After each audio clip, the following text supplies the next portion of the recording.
একটা জিনিস একটু ক্ল্যারিফাই করতে চাই। প্রথমত কালকে হচ্ছে ইউরোপিয়ান ইউনিয়নের বেশ কিছু অ্যাম্বাসেডার, ইভেন বাংলাদেশে যারা আছেন তারা সহ যারা দিল্লিতে বেস তারাও বাংলাদেশে আসছেন চিফ অ্যাডভাইজারের সাথে দেখা করার জন্য। এছাড়া একটা চান্স আছে যে ইন্ডিয়ান ফরেন সেক্রেটারির সাথেও চিফ অ্যাডভাইজারের একটা সাক্ষাৎ হতে পারে।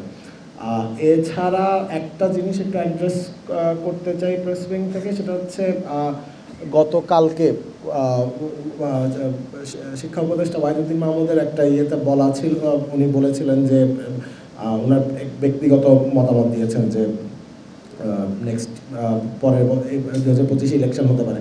তো সেইটা একটু ক্ল্যারিফাই করার জন্য যে এটা পুরোপুরি ওনার ব্যক্তিগত মতামত।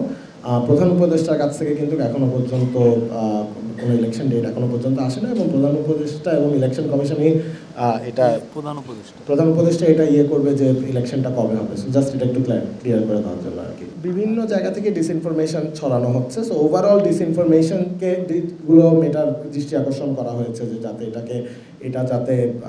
এটাকে কীভাবে ট্যাকেল করা যায় সেটার সাথে পরামর্শ হয়েছে।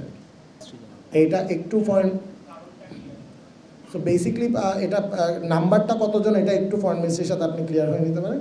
আর বেসিকলি মানে এটা কিন্তু আগেই আমরা বলেছিলাম যে everybody from the European union wanted to show support to this central government. So এটার জন্যই এখানে আসাটা।